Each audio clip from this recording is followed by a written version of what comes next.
making a curtain call just the other night in Hollywood. Look at that, at Pantages Theater. Darren stars as Hedwig in the national tour of Hedwig and the Angry Inch. He surprised her. He's like, you got that? Ooh, Darren's we're reprising everywhere. the role. That's He cool. played it last year on Broadway. Welcome. Thank you. It's good to be here, guys. It's so good to be in LA. You're back home in a way, right? Yeah, I definitely am. It's nice. We kicked off the tour in San Francisco, which is my original hometown, which was a joy to be nostalgic with those people, but to bring it back here is also just a next level thing. So Yeah, you can't drive anywhere without seeing your mug everywhere. I know. I feel Everywhere. bad. I'm like, God, I'm staring people down when they're frustrated. Invaded. I know. People know about the show, I guess, so that's a good thing. But how's this one different than the Broadway show? Well, what's cool about doing it on the road is that you get to reset the show, and the general conceit of the show is that it's happening before your very eyes, and there's this immediacy to it. So there's obviously a lot of local flair. Being from San Francisco, I get to kind of tweak jokes and tweak kind of the little lines, especially with LA. I know LA pretty well, so there's a lot of LA jabs and pokes there.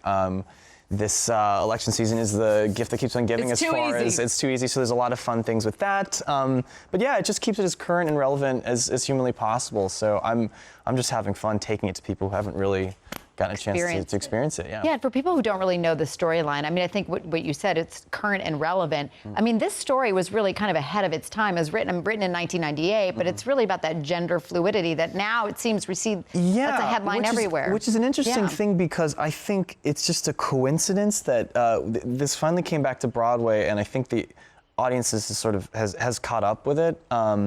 I think in lieu of recent, more frequent conversations about genderqueer norms and transgender things, there's a lot of words and topics that I guess just weren't as predominant in sort of the mainstream, that has certainly helped our show in a great way, but I think a lot of the things that make the show great are things that actually have not anything to do with those things at all. It's a really moving story, it's a very touching piece, and it's really fun, and there's a lot of just great pieces that has made it as popular as it has for so long. But yes, recent kind of shifts in culture has made it a lot more accessible to people, I think. Let's talk about the workout, the PX Hedwig, Hedwig workout, PX right? Hedwig, I mean, a P90 Hedwig. P90. That's a 90-minute show, so it's like the perfect 90-minute workout. I mean, what kind of workout is? Because it's all you up there. This show is 90 minutes of all you, singing and dancing and platform shoes, and wow. Yeah, it's a lot of stuff. I don't need to go to the gym during the day, because that in and of itself is a workout, but I have to work out a lot, not for vanity's sake, because people are like, oh, you have your shirt off, so you gotta look good. I'm like, no, I'm working out so I don't snap my ankle. Yeah. Like if I fall off a car, like, you know, I have to be strong. You know, your limbs have to be prepared for that. God forbid, not touch wood.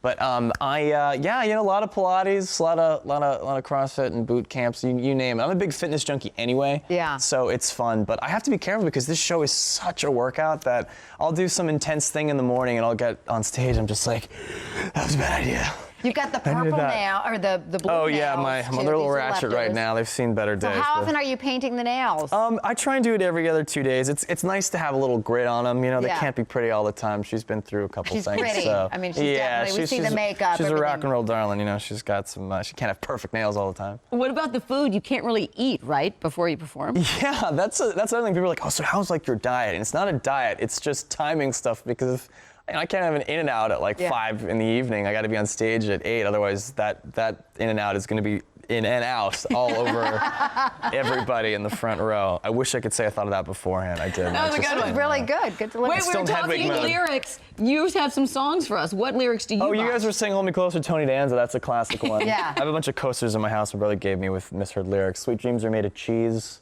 Rock the Cat Spa. I've never heard that one. And my favorite one is On a Dark Desert Highway, Cool Whip in my hair. Yeah.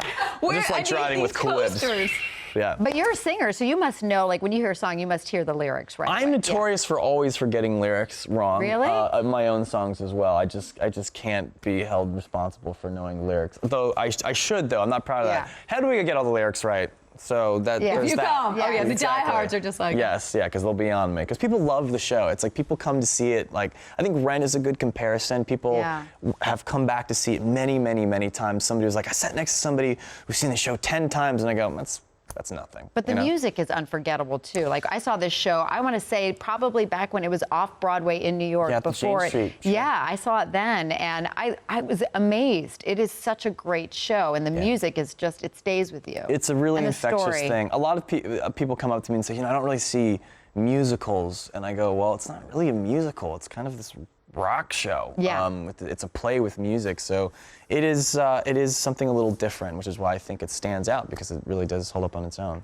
Do you see famous people when they're out there, like Courtney Love? Most people are out for show. Well, are you singing like, oh, hey? I'll tell you what. So Courtney Love is somebody who it's just Courtney Love. She's a badass. So I remember going, wow, like I don't know her, and I realized that this show Hedwig has so much like cool cachet. People dig the show that if somebody says, hey, Courtney Love, do you want to go see Hedwig? She'll go like, like it doesn't matter who's in it. Like we don't know each other, but the fact that it attracts that kind of people is really cool. So I did not see her, but I saw a lot of famous people out there. It's very exciting for me, and it's also fun for Hedwig too. If she sees people, it might be some And you fun get trouble. you get into people's faces. We're going to talk more if it ever goes a little too far. Hedwig and the Angry Inch playing at the Hollywood Pantages Theater through November 27th. You rock that cat spa, my friend. Yeah, I'm rocking you it. do. I'm rocking it.